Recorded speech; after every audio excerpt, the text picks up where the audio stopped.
말씀 히브리서 11장 4절 먼저 합독합니다. 시작. 믿음으로 아벨은 가인보다 더 나은 제사를 하나님께 드림으로 의로운 자라 하시는 증거를 얻었으니 하나님이 그 예물에 대하여 증언하심이라. 그가 죽었으나 그 믿음으로써 지금도 말하느니라. 아멘. 창세기 4장 1절에서 10절까지의 말씀 합독합니다. 시작. 아담이 그의 아내 하와와 동침하매 하와가 임신하여 가인을 낳고 이르되 내가 여호와로 말미암아 등남하였다 하니라. 그가 또 가인의 아우 아벨을 낳았는데 아벨은 양치는 자였고 가인은 농사는 자였더라. 세월이 지난 후에 가인은 땅의 소산으로 제물을 삼아 여호와께 드렸고 아벨은 자기도 양의 첫 새끼와 그 기름으로 드렸더니 여호와께서 아벨과 그의 제물은 받으셨으나 가인과 그의 제물은 받지 아니하신지라. 가인이 몹시 분하여 안색이 변하니 여호와께서 가인에게 이르시되 내가 분하여 함은 어찌 됨이며 안색이 변함은 어찌 됨이냐. 뇌가 선을 행하면 어찌 낯을 들지 못하겠느냐. 선을 행하지 아니하면 죄가 문에 엎드려 있느니라. 죄가 너를 원하나 너는 죄를 다스릴지니라. 가인이 그의 아우 아벨에게 말하고 그들이 들에 있을 때에 가인이 그의 아우 아벨을 쳐 죽이니라. 여호와께서 가인에게 이르시되 내 아우 아벨이 어디 있느냐. 그가 이르되 내가 알지 못하나이다. 내가 내 아우를 지키는 자니까. 이르시되 내가 무엇을 하였느냐. 내 아우의 핏소리가 땅에서부터 내게 호소하느니라. 아멘. 아멘. 자리에 앉으십니다.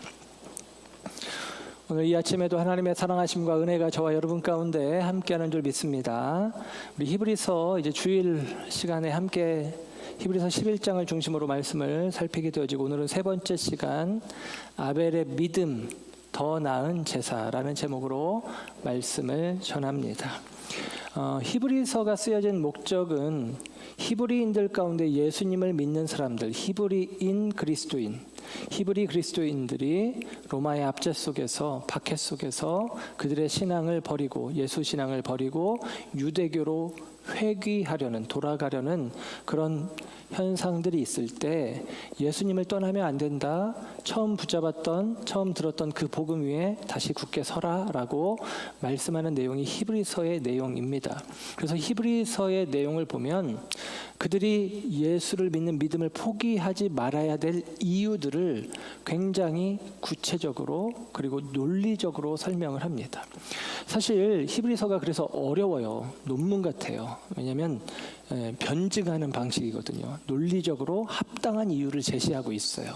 그래서 보면은 어렵습니다. 그래서 히브리서를 설교할 때 사실 쉽게 전하고 싶은 마음도 제게 있지만 제 능력의 한계도 있기도 하고 그리고 내용 자체가 어렵기 때문에 뭐 쉽게 이렇게 풀어서 설명할 수 있는 부분이 아닙니다. 그냥 딱딱한 논문 같은 느낌이에요.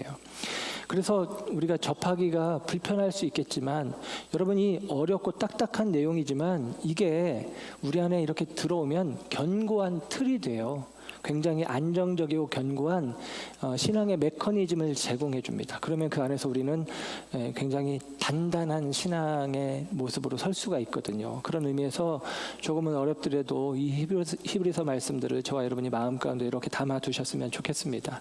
우리가 지난 시간에는 믿음이란이라는 제목으로 말씀을 전하면서 히브리서 11장에 시작하는 말이 에스틴 데 피스티스, 원어로 에스틴 데 피스티스, 믿음이란 멋멋이다. 믿음이란 멋멋이다. 라는 의미로 시작이 되어집니다. 믿음에 대한 정의죠. 그래서 우리가 믿음에 대한 정의를 이야기했는데 지난 시간에 이야기를 간략하게 정리해서 말씀드리면 일단은 약속에 대한 믿음과 자기 신념의 믿음이 구별되어야 된다라는 거예요. 구분된다라는 것이죠. 그러니까 하나님이 약속하신 바, 그것을 바라는 바로 믿는 믿음이 있고 이것은 반드시 성취되죠. 실제가 되어지죠. 그런데 자기 신념, 내가 바라는 바, 내가 원하는 나의 정욕을 따라 구하는 바, 이것들을 내가 믿음으로 취할 수 있겠다라고 하는 것은 잘못된 생각입니다. 그래서 하나님의 약속이 우선해요. 그 약속에 대한 믿음인 것이죠. 그 의미들을 이야기를 했어요. 그래서 히브리서 11장 1절에는 믿음은 바라는 것들의 실제이고 보이지 않는 것들의 증거다라고 이야기를 하면서 믿음이란 뭐냐? 믿음이라고 하는 것은 보이지 않는 것을 볼 수 있게 하고, 보이지 않는 것을 볼 수 있게 하고, 미래적인 것들을 현재적인 것이 현재화하는 것, 현재적인 것이 되게 하고, 그리고 추상적인 것이 손에 잡힐 듯한 실제가 되게 하는 것, 이게 바로 믿음이다라고 말씀을 드렸습니다. 그래서 그 믿음이라고 하는 것이 이런 것이고, 2절의 말씀을 보면 선진들이 이로써 증거를 얻었느니라. 곧 믿음이라고 하는 것은 하나님께 인정받는 비결이라고 하는 것이죠.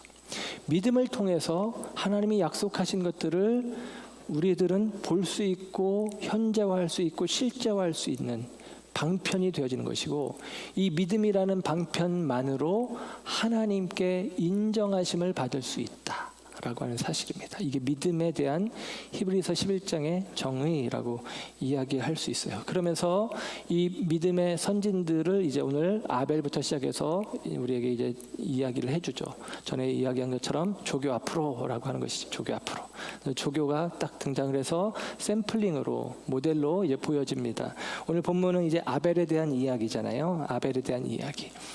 이 아벨이 지금 믿음의 선진들의 첫 사람이 되어지는 거죠. 그랜트 오스본이라는 신학자는 믿음의 명예의 전당에 첫 번째로 헌액된 사람이다. 이게 아벨이다 그렇게 이야기합니다.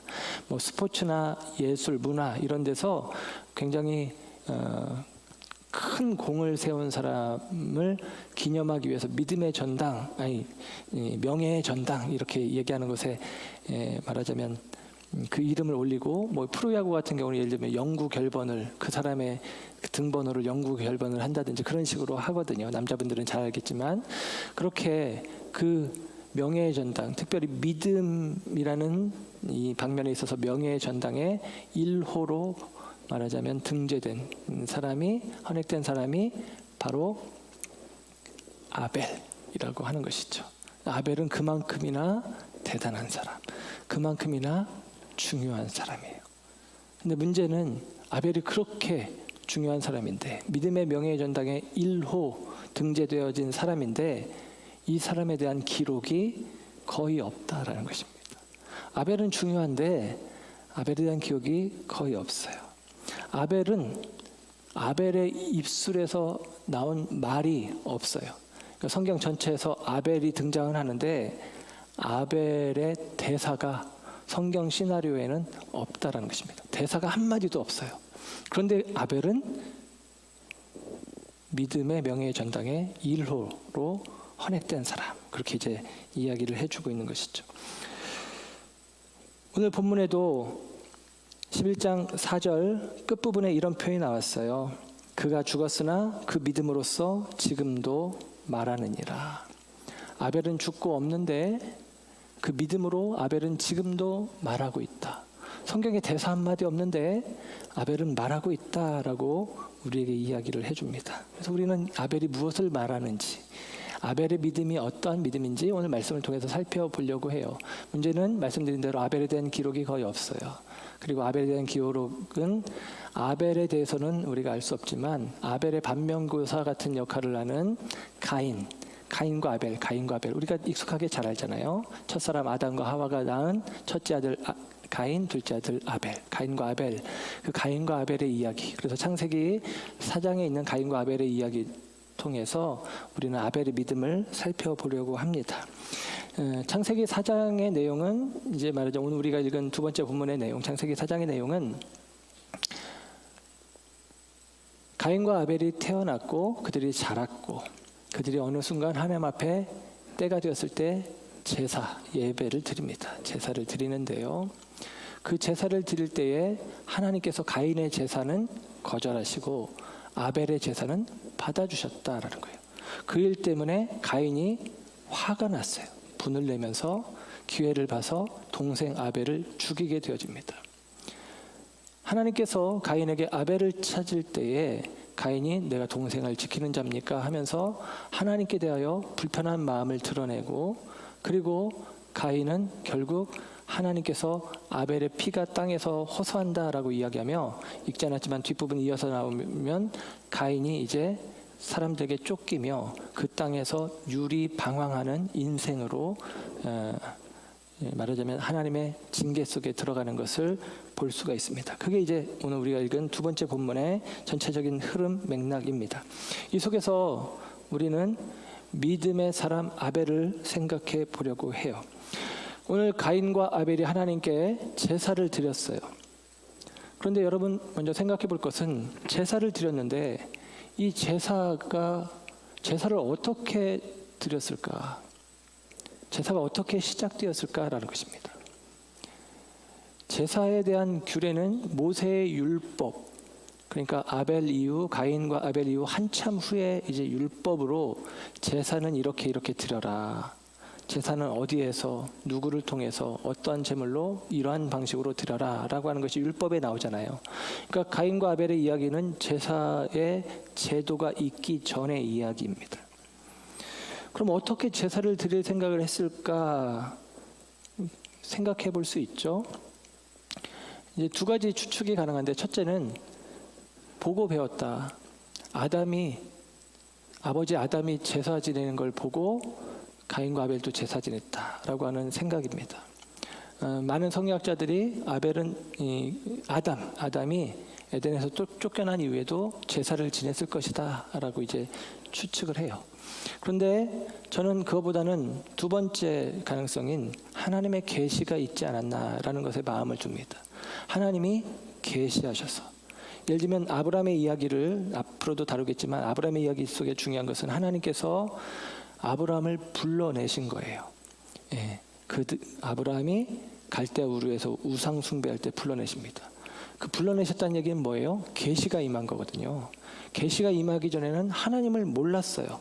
하나님을 알지 못했어요. 어떻게 하는 것이 옳은지 몰랐어요. 근데 계시를 통해서 아는 것처럼 이 가인과 아벨에 대해서 아담과 하와에게는 표현되지 않은 제사라는 표현이 나오기 시작하거든요. 그래서 가인과 아벨에게 하나님이 계시하신 것으로 생각을 합니다.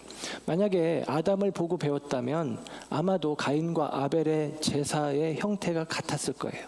그런데 성경의 내용을 보니까 그 형태가 다르죠. 그래서 가인은 땅의 소산, 곡식으로 제사를 지냈고, 아벨은 양을 잡아서 제사를 드린 것입니다. 형태가 다르고 스타일이 달라요.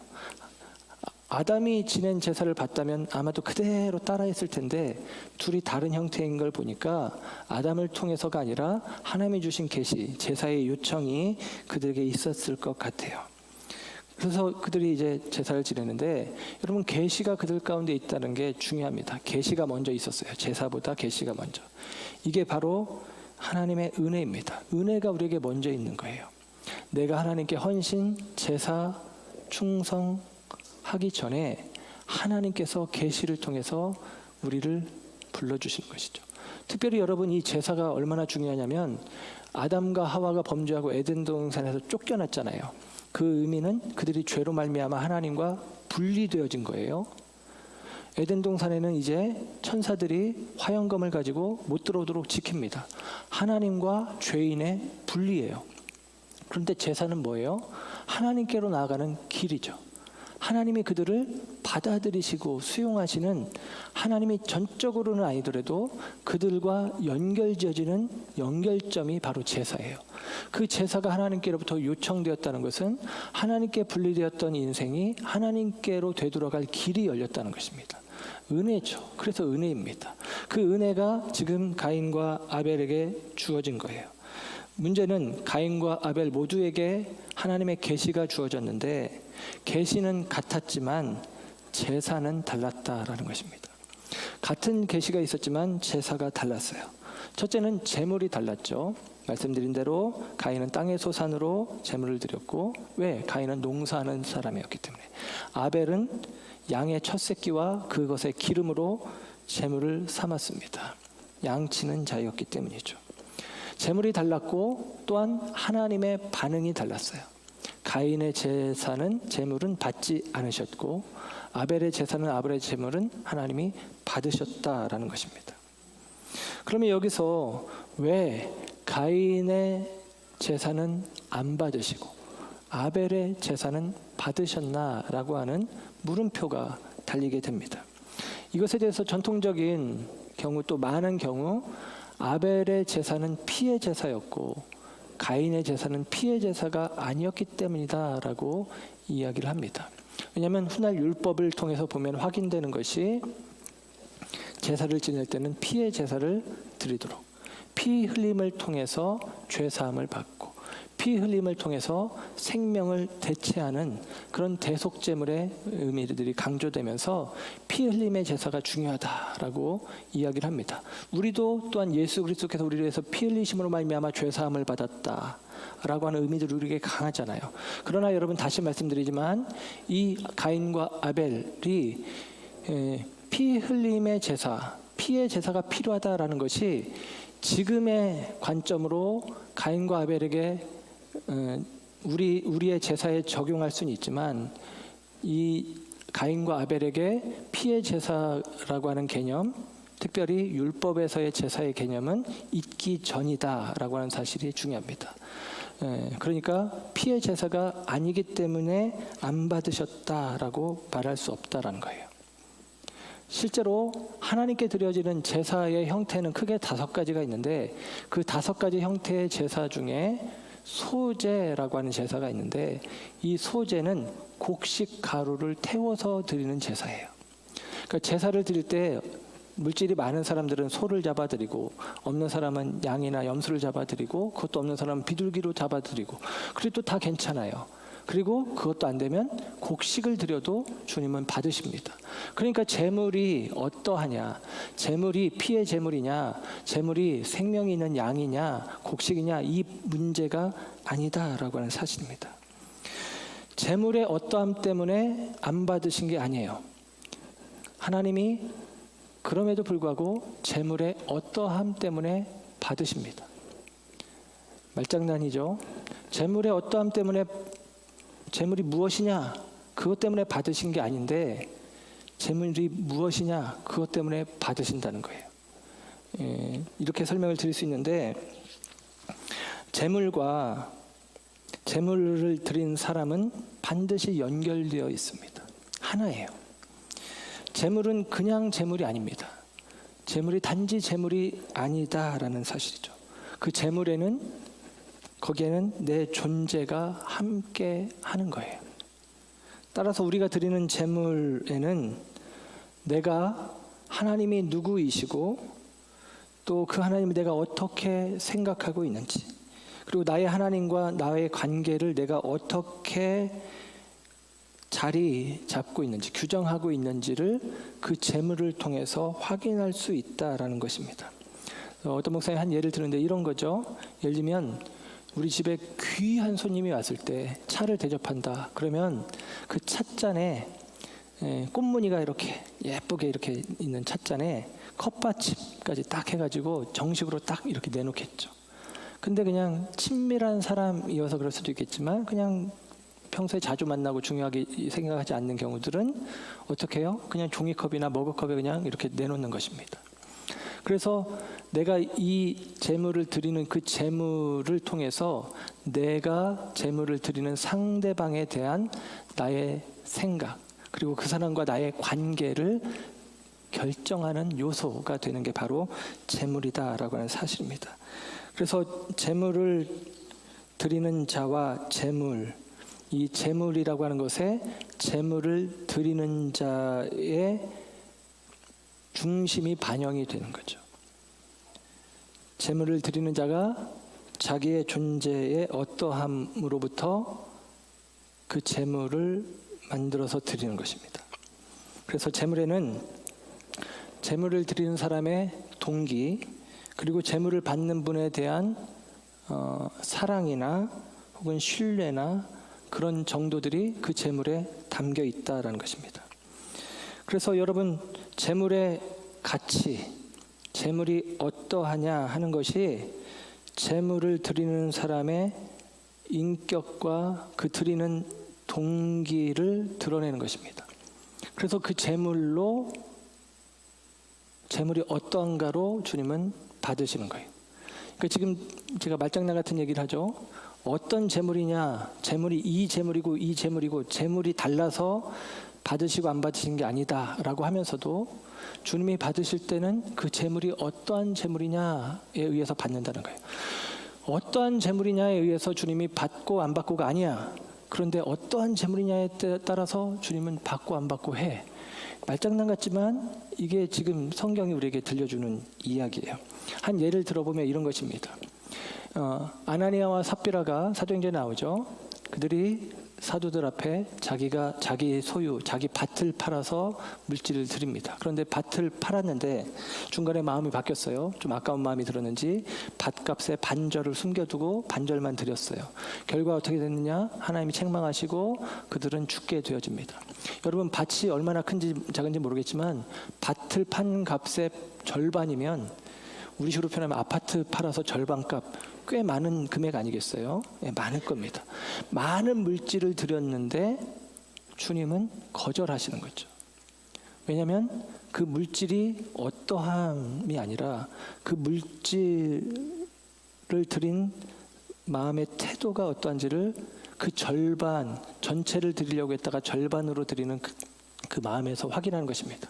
아나니아 삽비라는 예를 들면 이런 거예요. 초대교회 남들이 하니까 우리도 할 수밖에 없는 것이고, 그리고 하나님께 사람들에게 인정받고 싶은 마음들이 있었을 것입니다. 그래서 밭을 내어드리기로 했던 것이죠. 여러분, 그들은 자기 존재를 증명할 마음으로 물질을 내어드린 거예요. 나를 인정받는 도구로 물질을 내어놓는 것이죠. 그런데 그 물질이 비록 컸지만 주님은 그 물질을 거절하셨다는 것입니다. 반대로 물질이 크지 않고 재물이 비록 작고 초라하더라도 재물을 드린 사람의 동기가 합당하고 그 재물에 정성을 담아 드린다면 그 재물은 하나님이 존귀한 재물로 받으실 거예요. 그렇겠죠? 이게 우리가 좋아하는 부분일 수 있습니다. 재물의 크기가 중요하냐, 정성이 중요하지.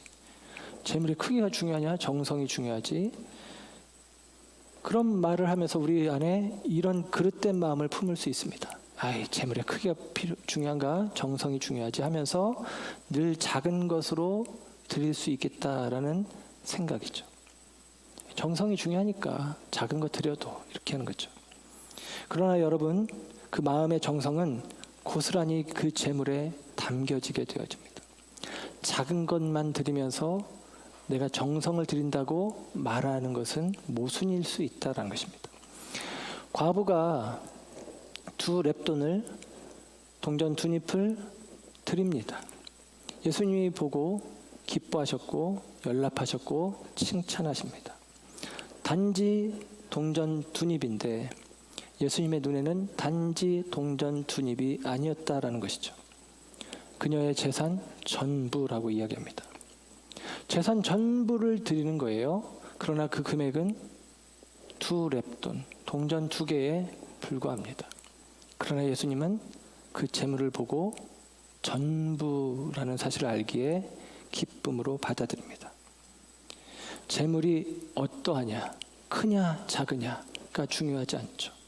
그러나 그 재물이 어떠한지를 보고 그 사람의 마음을 확인하고 받기도 하고 받지 않기도 합니다. 옛날 신앙이 참 그리울 때가 있는데, 예를 들면 옛날 신앙생활 하시는 분들이 정성을 드린다고 헌금을 하려고 할 때, 예를 들면 생활하다가 평소에 뭐 은행이 이제 가기 쉽지 않고 그랬던 시대에 그냥 생활하다가 새돈이 생기면, 빳빳한 새돈이 생기면 이걸 따로 챙겨가지고 성경책에 꽂아놨다가 나중에 헌금할 때 드려야지 하고 챙기는 경우, 또 어떤 분들은 다림질을 해가지고 헌금을 드리기도 합니다. 여러분, 빳빳한 새돈이라고 다림질한 돈이라고 10,000원이 20,000원의 가치가 있는 것은 아니지 않습니까? 헌 돈이라고 10,000원이 5,000원의 가치가 있는 것은 아니지 않습니까? 그러나 여러분, 그럼에도 불구하고 똑같은 물질이지만 여러분, 다림질을 해서 새돈을 구별해서 드리는 마음과 그냥 손에 잡히는 돈, 가치는 똑같지만 그 돈을 드릴 때 우리가 옆에서 지켜보더라도 어떤 물질을 주님이 더 기뻐 받으실까 우리는 쉽게 구별할 수 있어요. 어떤 걸 드리느냐, 10,000원을 드렸으니까 받고 1,000원을 드렸으니까 안 받고 이런 거 아니잖아요. 그러나 10,000원을 드려도 어떠한 10,000원을 드리느냐, 1,000원을 드려도 어떠한 1,000원을 드리냐에 의해서 그 드려진 물질로 인해서 주님은 받으신다라는 것입니다. 오늘 본문은 성경이 그렇게 이야기를 해요. 가인은 땅의 소산으로 제물을 드렸고 아벨은 양의 첫 새끼와 그리고 그 기름으로 제물을 드렸고 아벨의 것은 받으시고 가인의 것은 거절하셨다. 그런데 그 제물을 받으셨다라고 하는 것을 우리가 이야기하지만 성경은 거기서 멈추지 않고 오늘 보면 4장 4절의 말씀, 창세기 4장 4절에 보면 이렇게 기록을 해줘요. 하반절에 여호와께서 아벨과 그의 제물을 받으셨으나 그럽니다. 뭐라고 했습니까? 아벨과 그의 제물을 받으셨다라는 거예요. 아벨의 제물을 받는데 아벨의 제물이 아니라 아벨과 그의 제물. 이 말을 풀어서 쓰면 이런 거예요. 아벨을 받으시고 아벨의 제물을 받으시고. 그 다음에 나오는 표현을 보면 가인과 그의 제물은 받지 않으셨어요. 풀어서 해석하면 가인을 안 받으시고 그래서 가인의 제물도 안 받으셨다라고 이야기하는 것입니다. 여러분, 제물이 중요하다고 말씀을 드렸죠. 재물 때문이 아니지만 재물 때문에 되어지는 것입니다. 재물의 어떠함이 아니지만 재물의 어떠함 때문에 주님은 받고 안 받으시는데 민수기에 보면 레위인들은 땅을 분배받지 못했기 때문에 다른 지파 사람들이 레위인들에게 11조를 떼어줍니다. 그런데 그 11조로 떼어준 레위인들의 재물 가운데 일부를 떼어서 제사장 계열 아론의 집에 이제 주게 돼요. 그때 아론에게 줄 때는 이걸 따로 떼서 하나님 앞에 요제로 흔들어서 주게 되는데 그 아론에게 제물을 줄 때, 그러니까 레위인들에게 주어진 것의 또 10분의 1을 아론에게 줄 때 성경 본문 가운데 3번이나 반복해서 표현한 표현이 뭐냐면 아름다운 것, 곧 구별된 것으로 드리라는 것입니다. 아름다운 것으로 드려야 된다. 구별된 것으로 드려야 된다라고 이야기를 해요. 3번이나 아름다운 것으로 드려야 된다. 그러니까 여러분 하나님께 드리는 것은 아름다운 것으로 드리는 거예요. 이 아름다운 것이라고 하는 의미가 영어 NIV 성경, KJV 성경, NISB 성경 그런 성경들에서는 이 아름다운 것을 가장 좋은 부분이라고 번역을 해주었어요. 하나님께 있는 것 중에 가장 좋은 부분을 드려야 된다라는 것이죠. 가장 좋은 부분을 드려야 된다. 예배라는 말의 영어 표현이 또 다른 표현으로 워십이라는 표현이 있는데요. 이 워십이라는 말은 최상의 가치를 돌려드린다라는 의미입니다. 하나님께는 최상의 가치를 드리는 거, 이게 예배라는 거예요. 좋은 것으로 드려야 된다, 아름다운 것으로 드려야 된다라는 것이죠. 가인과 아벨, 가인이 땅의 소산으로 드렸기 때문에 문제되지 않습니다. 아벨이 피해 제사를 드렸기 때문에 받은 것이 아닙니다. 그런데 성경 안에서는 그들이 어떤 제물로 드렸기 때문에 문제됐다라는 얘기가 없지만 그러나 우리에게 조금 힌트를 주는 내용이 있는데 가인이 하나님께 드린 제물은 그냥 플랫하게 땅의 소산이라고 4장 3절에 이야기를 해줍니다. 반면에 아벨이 드린 제물은 어떻게 표현하냐면 양의 첫 새끼와 그 기름으로 드렸다라고 이야기해요. 이 첫이라고 하는 말과 기름진이라고 하는 말, 이 말의 의미는 다른 의미로 최고의 혹은 좋은 그런 의미예요. 그래서 첫 것 그러면 좋다라는 의미잖아요. 그렇죠? 최고의 것, 좋은 것으로 드렸다라는 의미가 되어지는 것입니다. 예물이 어떤 것이냐가 문제는 아니었지만 좀 우리에게 힌트를 주기를 가인은 그냥 플랫하게 그냥 있는 것 중에 아무거나 드리는 것 같은 느낌. 그리고 아벨은 하나님께 정성껏 가장 좋은 것으로 구별해서 드렸다라고 하는 것입니다.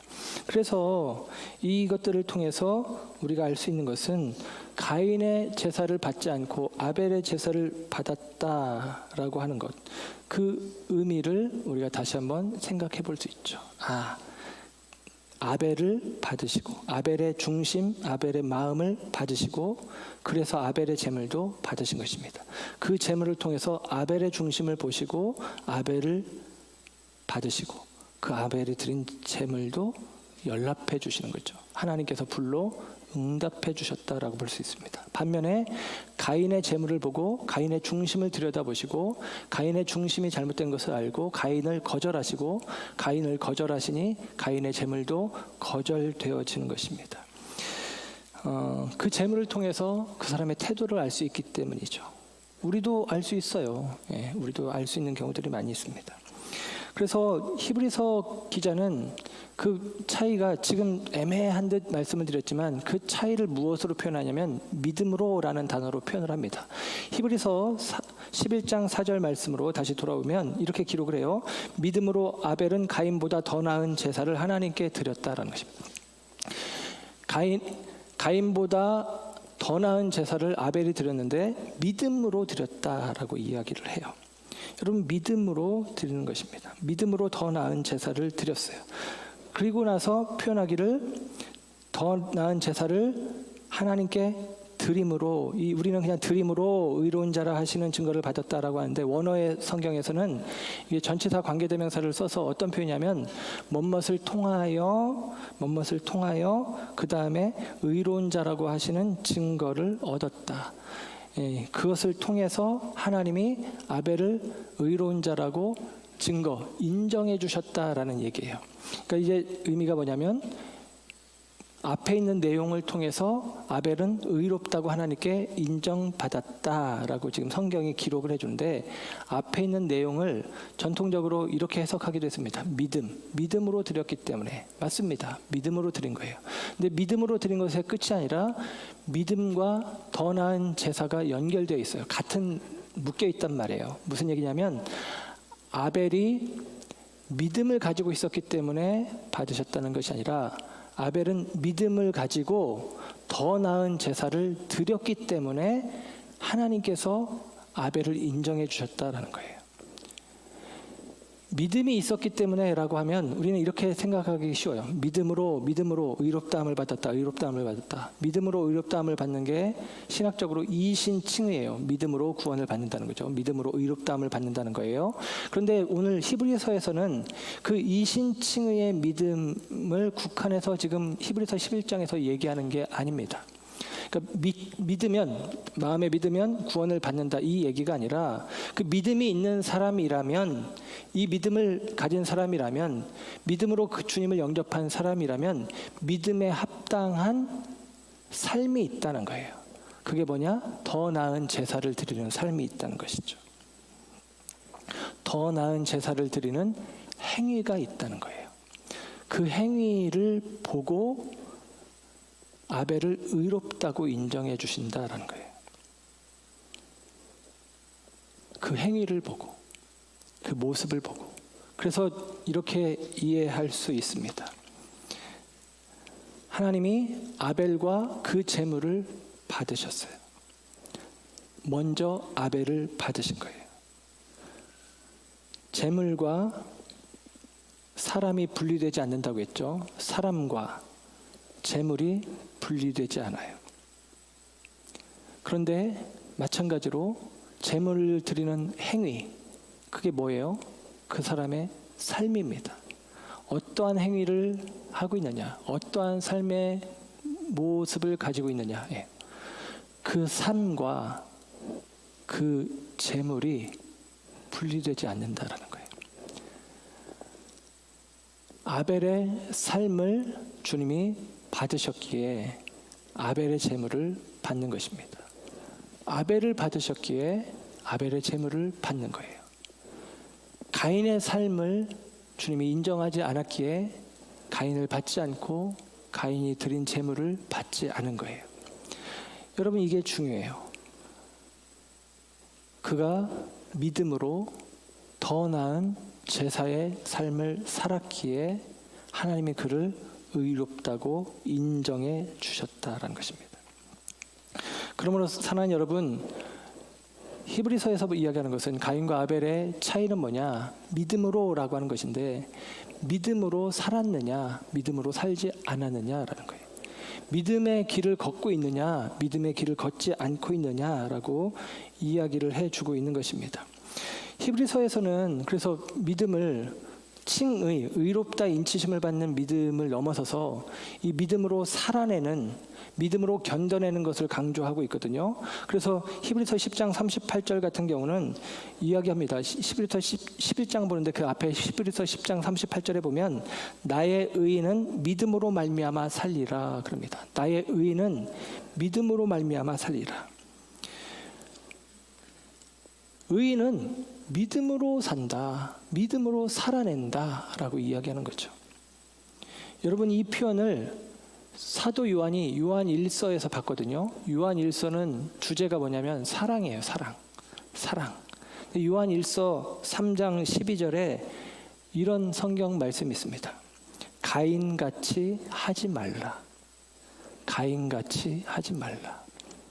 그는 악한 자에게 속하여 그 아우를 죽였으니 어떤 이유로 죽였느냐? 자기의 행위는 악하고 그의 아우의 행위는 의로움이라. 가인같이 하지 말아라. 가인의 행위는, 가인의 삶은 악하다. 반면에 아벨의 삶은 의롭다, 선하다라고 이야기를 해요. 요한이 그런 이야기를 합니다. 그런데 그 앞에 요한 1서 3장 10절에 이런 표현이 나와요.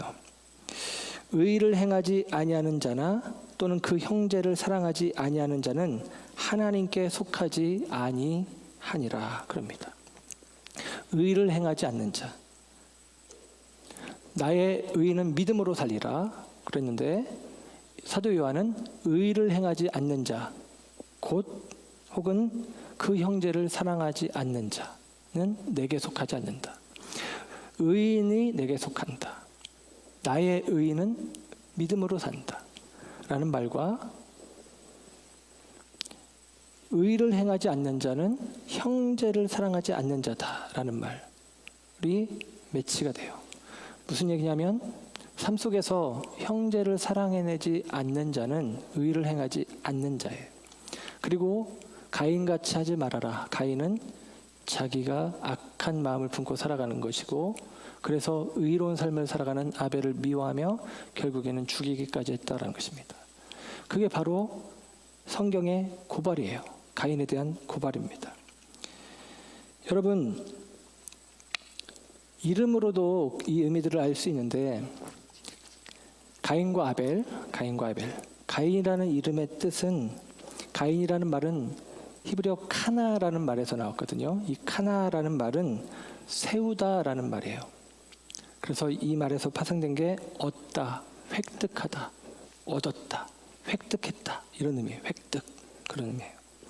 아벨이라는 말은 헤벨이라고 하는 히브리어인데 이게 하발이라는 말에서 왔거든요. 이 하발이라고 하는 말은 숨, 증발 그런 뜻이에요.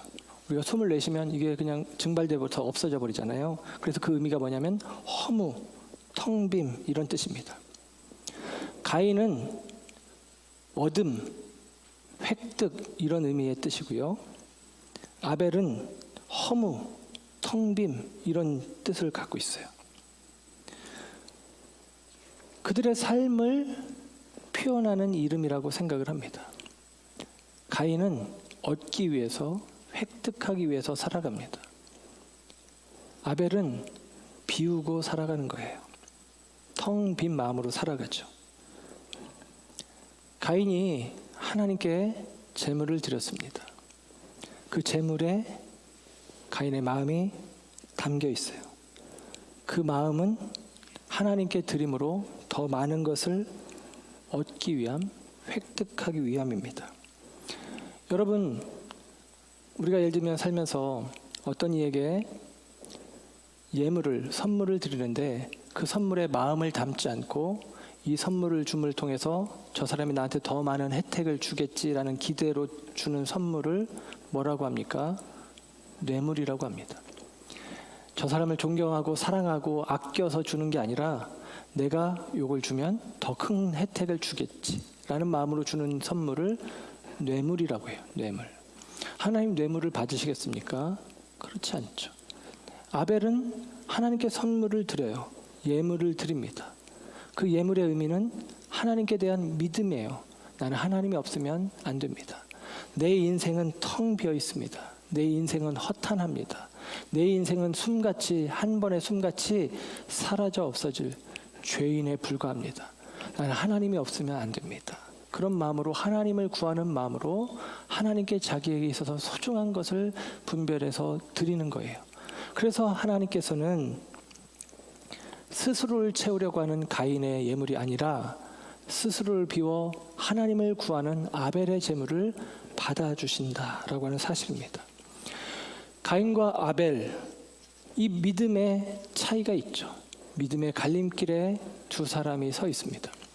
창세기 4장의 말씀에 가인과 아벨의 이야기가 있는데 그 앞부분에 보면 창세기 3장에 이른바 원복음이라고 하는 우리가 잘 아는 말씀이 있어요. 원복음의 내용은 뭐냐면 창세기 3장 15절인데 창세기 3장 15절에 이렇게 이야기합니다. 내가 너로 여자와 원수가 되게 하고 내 후손도 여자의 후손과 원수가 되게 하리니 여자의 후손은 내 머리를 상하게 할 것이요 너는 그의 발꿈치를 상하게 할 것이니라. 아멘. 여러분 이 얘기 잘 아시죠? 뱀은 여자의 후손의 발꿈치를 물고 여자의 후손은 뱀의 머리를 밟아 이긴다라고 하는 것이죠. 이게 하나님의 예언이고 이게 구속사예요. 그런데 이 구속사가 어떻게 펼쳐지냐면 창세기 4장에 가인과 아벨이 제사 지내고 가인의 제사는 거절되고 아벨의 제사는 수용됨으로 말미암아 가인이 아벨을 죽인 이야기가 나오는데 그 이후에 창세기 4장 뒷부분에는 어떤 이야기가 나오냐면 가인의 족보가 나와요. 가인의 족보. 그리고 5장에는 아벨은 없지만 아벨을 대신해서 셋이라는 이름의 아이가 주어지고 셋의 족보가 나와요. 그리고 구속사 속에서 이 역사는 가인의 후예와 셋의 후예가 싸우는 것입니다. 가인의 후예가 상징하는 것은 뱀의 자손이에요. 셋의 후예는 아벨의 후손을 상징하며 그리고 여인의 후손을 상징합니다. 이게 이제 구속사의 큰 흐름이에요. 가인은 뱀의 후손이 되어지는 거죠. 후손의 머리가 되는 거예요. 아벨은 셋을 통하여 여자의 후손의 머리가 되어지는 것입니다. 오늘 성경 4장 1절에 보면 창세기 4장 1절에 보면 아담과 하와가 아이를 낳고 나서 그 이름을 가인이라고 이름을 지었어요. 하나님으로 말미암아 아들을 낳았다. 기뻐하면서 가인, 세운다, 얻음 그런 의미로 져요. 왜 이런 이름으로 지었을까? 에덴에서 쫓겨났잖아요. 그런데 생육번성 충만하라라고 하는 말씀이 자기가 아이를 낳음으로 생육, 번성, 충만이 시작된다는 그리고 그게 회복된다는 기대를 했던 것 같아요. 그래서 첫째 아들의 이름을 세움, 얻음, 획득, 무너진 하나님의 집이 다시 세워지고 그리고 에덴에서 쫓겨나서 상실했던 그들이 다시 얻고 다시 획득될 것을 기대했던 것 같아요. 그런데 여러분 그 가인을 통해서 얻어지고 획득하고 세워지는 게 아니라 가인은 그 동생 아벨을 죽이고 무너뜨리는 일을 합니다. 가인에 대한 기대는 무너지는 것이죠. 반면에 아벨은 하나님이 아벨까지 낳았는데도 은혜를 안 주시는지 회복을 안 주시는지 낙심했는지 그 이름을 헛되다, 허무하다, 텅 비었다. 자식 이름을 누가 그렇게 짓겠어요? 근데 그렇게 지어놨단 말이에요. 무슨 의미입니까? 포기한 거예요. 그런데 그 아벨을 통해서 하나님께서는 그 아벨의 제사를 받으시고 그 아벨의 계보, 아벨은 비록 죽었지만 셋을 통해서 여인의 후손을 세워 가십니다. 여러분 이 의미는 어떤 의미냐면 지금 히브리서를 받아듣는 수신자들이 로마의 압제 가운데 있다고 했잖아요. 로마 제국 아에서 핍박받고 있습니다. 그들이 누구냐? 지금 아벨의 후손인 것이죠. 가인의 후손인 로마 제국이 아벨의 후손인 그리스도인들을 박해하는 형국이에요. 그래서 결국 어떻게 됩니까? 가인이 아벨을 시기하여 쳐 죽이듯이 제국에 의해서 하나님을 왕 삼아 살아가는 하나님의 백성들이 지금 박해 속에 죽어가고 있는 형편이에요. 그게 히브리서입니다. 그런데 이 히브리서를 통해서 오늘 믿음으로 아벨이 가인보다 더 나은 제사를 드렸고, 그래서 하나님께 의로움을 인정받았고, 우리 모두로 하여금 그 길을 걷게 하면서 오늘 히브리서 11장 4절의 끝부분에 그래서 어떻게 표현하냐면 이렇게 이야기합니다. 그가 죽었으나 그 믿음으로써 지금도 말하느니라. 아멘. 그가 죽었으나, 아벨은 죽었죠. 그러나 그는 믿음으로 지금도 말하고 있다라는 것입니다. 아벨은 지금도 말한다. 아벨은 죽어서도 말하고 있다는 거예요. 아벨이 이야기하는 것을 하나님이 들으신다는 것입니다. 외적으로는 아벨이 실패하고 아벨이 끝나고 아벨이 죽은 것 같지만 하나님은 아벨에 대하여 여전히 반응하시고 응답하시고 역사하신다라는 것입니다. 아벨이 외적으로는 제국의 압제에 의해서 패배한 것처럼 보이지만 그 뱀의 후손이 아벨의 후손의 발꿈치를, 여자의 후손의 발꿈치를 물어 상하게 하지만, 그러나 그 아벨은 지금도 호소한다, 말한다. 아벨이, 여자의 후손이 뱀의 머리를 밟고 서는 예수 그리스도께서 부활하여 사시는 역사가 있음을 이야기하는 것입니다. 그러면서 이 이야기를 통해서 우리에게 히브리서에서 말하는 믿음은 그래서 어떤 믿음이냐? 인내의 믿음이에요. 견뎌내라. 그래서 앞부분에 10장 38절부터 있는 얘기가 그것입니다. 인내가 너희 가운데 필요하다. 믿음으로 이겨라 라고 이야기를 하고 있는 것입니다. 사랑하는 여러분, 우리가 어떠한 형편과 어떠한 상황 속에 있든지 저와 여러분들이 아벨의 마음을 품고 아벨의 제사로 하나님 앞에 나아가길 원합니다. 로마의 압제 박해 아래서 히브리서에서는 그런 표현이 나오거든요. 모이기를 패하는 어떤 사람들의 습관처럼 하지 말아라. 모이는 게 힘들어졌어요. 왜냐하면 모이고 예배하면 박해를 받는 이유가 되기 때문이죠. 그래서 그것들을 포기해버리는 사람들이 있는데 그들에게 이야기합니다. 포기하지 말아라. 인내해라. 믿음으로 끝까지 죽음이 너희에게 주어지더라도 그 믿음으로 살아라. 믿음으로 견뎌내라. 하나님께서 아벨의 소리를 들으신 것 같이 우리의 소리를 들으시리라. 우리의 기도를 들으시리라. 우리의 예배를 받으시리라. 우리로 하여금 반드시 승리하게 하시리라라는 것입니다. 이 이야기는 마태복음 23장에 예수님도 합니다. 마태복음 23장은 예수님이 십자가에 지기 목전에 둔 상황에서 바리새인들과 서기관들에게 대하여 책망하며 그들의 외식을 책망하며 이야기합니다. 마태복음 23장 33절에는 뱀들아 독사의 새끼들아 그럽니다. 이게 그냥 욕이에요. 욕이기도 하지만 의미가 있어요. 그들은 지금 뱀들 독사의 새끼들이라는 거예요. 바리새인들, 서기관들이 뭐합니까? 하나님을 섬기는 사람들이에요. 제사하는 사람들입니다. 그런데 그들은 뱀의 독사의 새끼들이라는 거예요. 뱀의 후손이라는 거예요. 가인의 후손이라는 거예요. 하나님께 예배는 하지만 그러나 그 예배하는 동기가 그릇된 것이죠. 하나님께 예배는 하지만 그들이 지금 아벨, 믿음으로 살아가는, 나를 비워내고 하나님을 전적으로 의존하는 그 아벨의 신앙을 꺾어버리는 것입니다. 대표로 예수님을 그들이 십자가에 못 박잖아요. 그래서 예수님께서 그 마태복음 23장 35절에 이렇게 이야기를 해요. 그러므로 의인 아벨의 피로부터 성전과 제단 사이에서 너희가 죽인 바가랴의 아들 사가랴의 피까지 땅 위에서 흘린 의로운 피가 다 너희에게 돌아가리라. 그럽니다. 의인 아벨의 피로부터 모든 선지자들의 흘린 피의 값이 너희에게로 돌아갈 것이다. 그래서 의인 아벨을 박해하는, 의인 그리스도인들을 박해하는 인생들 가운데 하나님이 그 피에 대한 보복을 반드시 하신다라고 이야기를 하십니다.